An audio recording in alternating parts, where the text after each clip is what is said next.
Today, I've got two sweet little money boxes to show you.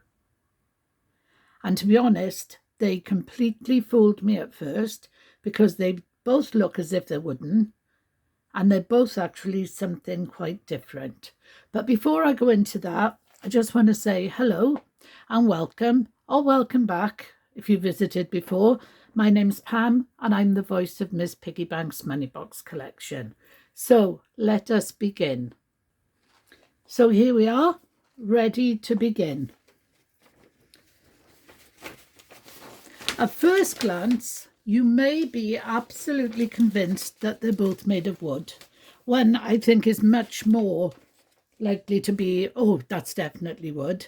The other, I think, is a little bit too shiny to be wood, but the person, well, I'll put the owl down and we can talk about him in a moment. And we'll start with what was sold to me as a little wooden duck. First thing is, he or she is not little. Beautiful size, perfect as a money box. Excuse me, I've got a bit of a cold. Fabulous, beautiful artwork on the wings. But she is not wooden. Look at those feet, beautiful. You see them? Painted gold, lovely. But there's the bottom. There's an A on the bottom there, and there's a stopper there, and it's just been roughly painted. And it's actually ceramic because it doesn't weigh very much. And it's got a beautiful, beautiful soft grained look, don't you think? Let's have a look at him again. It looks like it's wood until you go right up close, and then you can see that it's actual brush strokes. It's not wood at all. I don't think it matters because I wouldn't pass it on as a wooden one, and I don't believe the person knew. They were probably buying it in a second-hand shop and they were going to resell it, so they weren't really very bothered, and they just said it's wooden because it looks wooden, and it really isn't. As I said, it's made of resin. He's got the plastic stopper, or she. I don't want to call them they because there's only one of them, but she or he has got a plastic stopper there, which also, I think she's flaking a bit as well because it keeps falling on the turntable. That's very typical of a late 20th century money box, and the wood effect is painted on rather than carved. She's probably from around the 1970s to the 90s, and the sort of thing you'd find in a gift shop or a seaside souvenir shop. Nothing rare, but it is a beautiful piece.